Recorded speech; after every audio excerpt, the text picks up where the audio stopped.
It is because I was born in a place that used to be known as the Cart Road Gap, which is over to my left. My mother, who is here now, didn't get to the QEH. I was actually born across a cart road there. And I am happy tonight to be able to speak. I'm the only body who is speaking on behalf of his own parliamentary representative.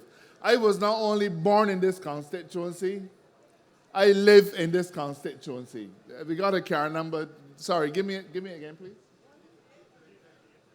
G5829. Will the driver of G5829 please move your car? G5829. We got the number wrong the first time. Thank you very much. So I was born in this constituency, and as much as I love St. Joseph, I still live in this constituency. And I want you to know that second only to Dale Marshall, Glenn Clark is the best parliamentary representative in the family of the Barbados Labour Party. And I can speak to that from personal experience because I was born across a cart road and still live across a cart road. And the cart road that I live across today is a cart road that has been suffering from the smells, from the pungent, fetid smells of a dump, an illegal dump. And I am able to testify of Glenn Clark's interest in all of his constituents because Glenn Clark came to me and said, Dale, I have to fix the problem of this dump. And I said, well, Glenn, I'm very glad because, I don't often get visits from my parliamentarian.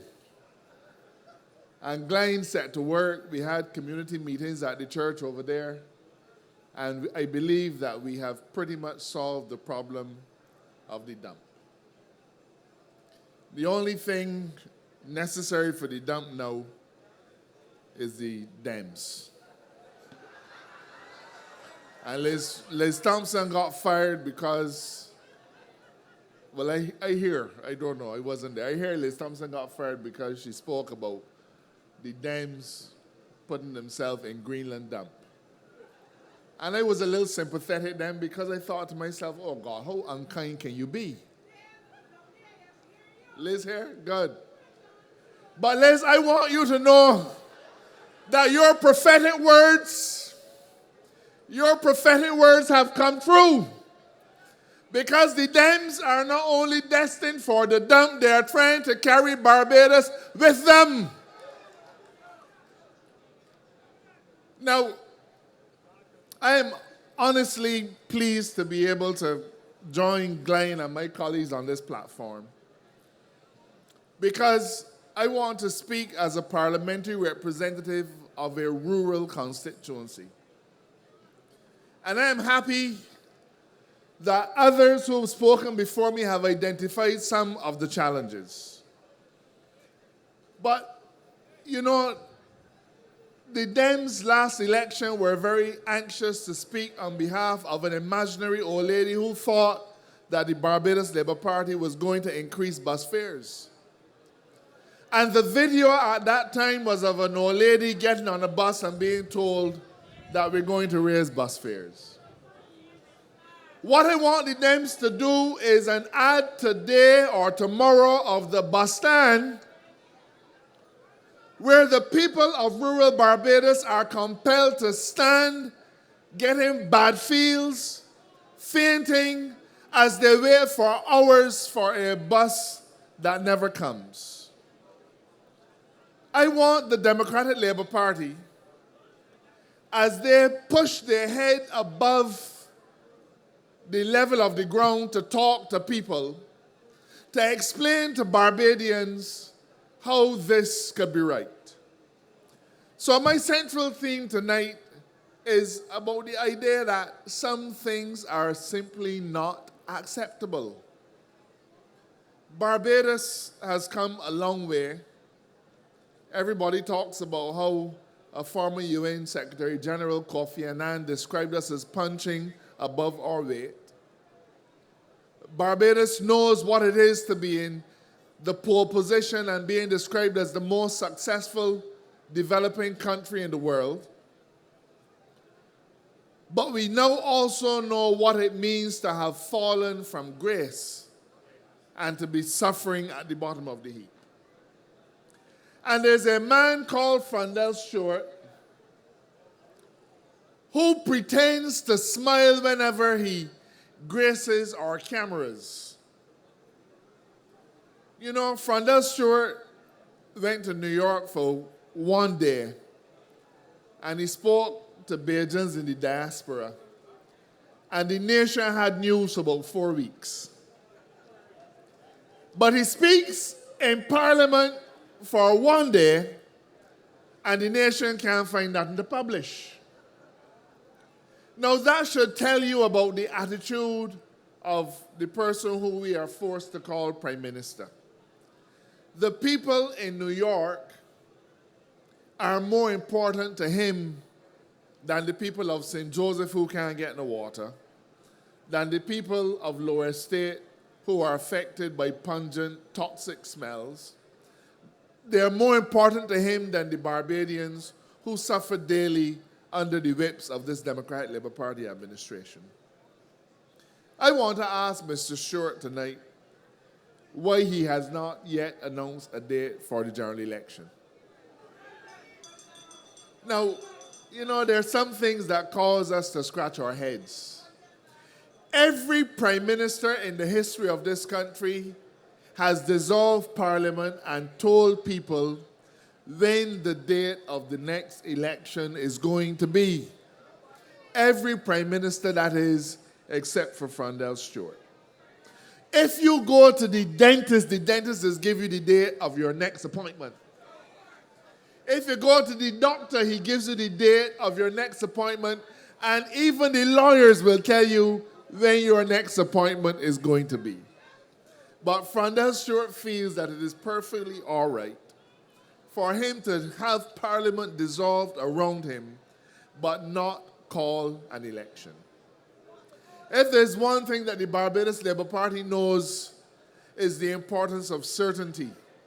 The Barbados Labour Party knows the importance of certainty for investors, certainty for Barbadians, certainty of taxation, certainty of laws, because it is certainty that engenders stability in a country. And the certainty of an election date is no different. In fact, Frondell Stewart's failure to call the election is the grossest form of disrespect that he could ever visit on Barbadians. And his excuse is that he is not breaking any law. That's his excuse. Well, I ain't breaking the law. But I want to tell Frondell Stewart that that kind of reasoning is unacceptable to a modern and educated Barbados. It is not an excuse that befits a leader of a Democratic Labour Party, of a democratic country. That you are not breaking any law is no excuse for not calling an election.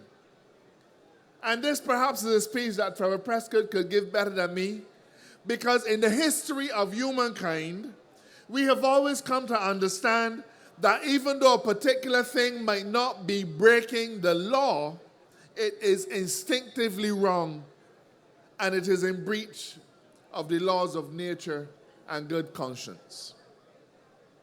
There are numerous things in the history of humankind that were not in breaking of any law, but that we all understood that they were wrong. I want to remind the Prime Minister of the history of Barbados as it comes to slavery. Slavery was not breaking any law, but it was wrong. And this is St. George. We are on Lower Estate Plantation. It was not against the law for any plantation owner to force himself upon any slave, but it was wrong. Under our laws today, it is possible for you or I to discriminate against an individual based on race, based on sex, based on religion, but it is still wrong. So I want to tell Mr. Stewart that he must not fool himself because he and his team might not be breaking any law. It doesn't mean that his stay in government is any less wrong. This too is unacceptable.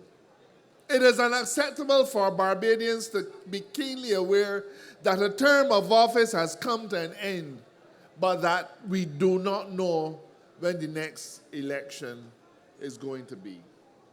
It is wrong, Frondell Stewart. Give us the date. But you notice that Frondell Stewart cannot even tell us when the crop is going to start. So if you cannot tell us when the crop is going to start, then I don't know, maybe I'm expecting too much for him to tell us when the next election is going to be. But this is not any artificial fear, you know. This is not artificial fear. The Barbados Labour Party has been and continues to be concerned about an administration that stays in office long after Parliament has been dissolved.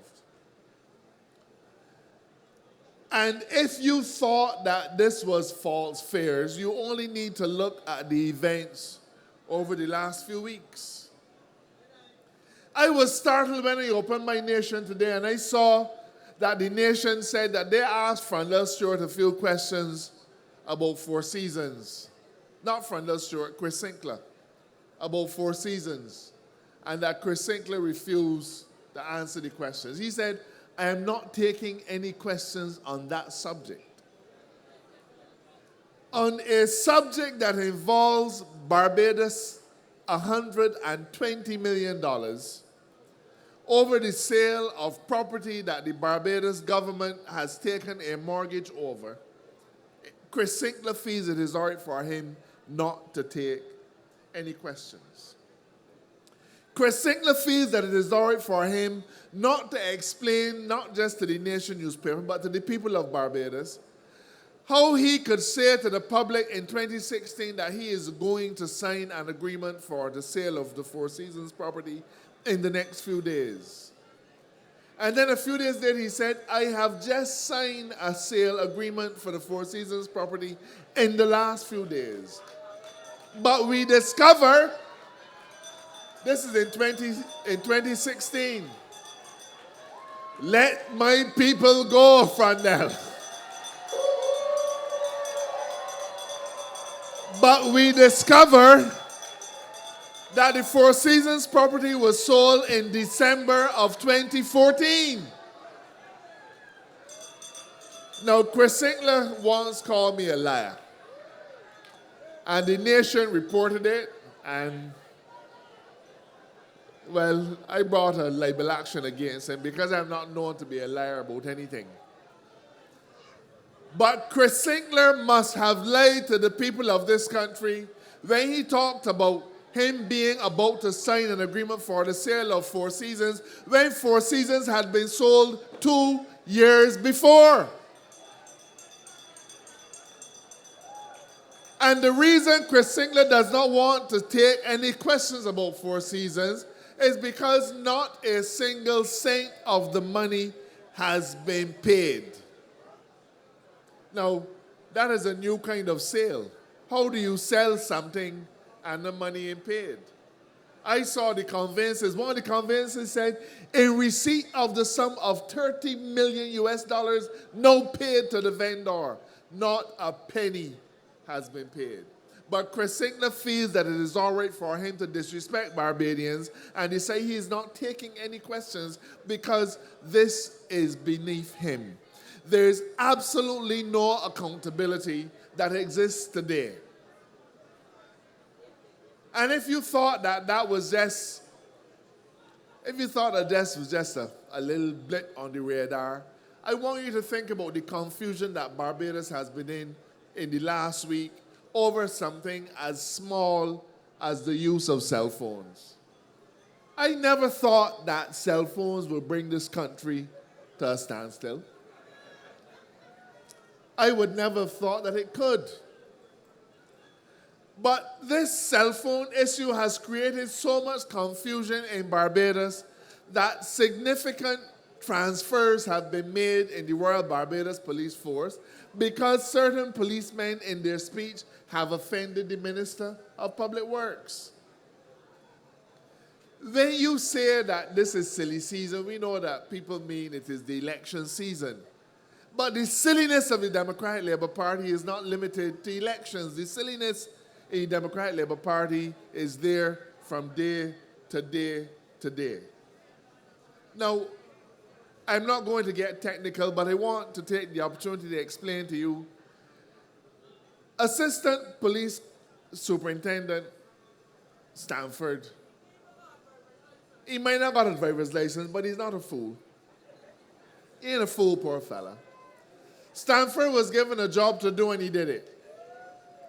But the problem is that the law that the Democratic Labour Party enacted was an ambiguous law, because a driver is defined as including a person who is in charge of a stationary vehicle.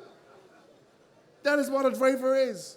So I can't blame Stanford. I'm a lawyer, and I can't blame Stanford. But I have a problem with how the government has dealt with it. And I want you to remember that Mayor Motley, Edmund Hinkson, and myself in Parliament said to them, hold on. Don't rush with this law. You rush with two others. Don't rush with this law. Let us take our time and get it right. Because there's nothing that promotes chaos more than a law that does not make any sense. For the Latin scholars among us, there's a Latin statement, lex mala lex nulla. And it means that a bad law is no law at all.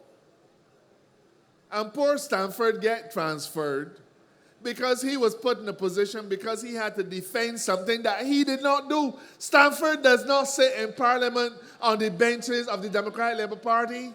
He didn't pass no law. A law was passed by the Dems. It was stupid in the way it was presented.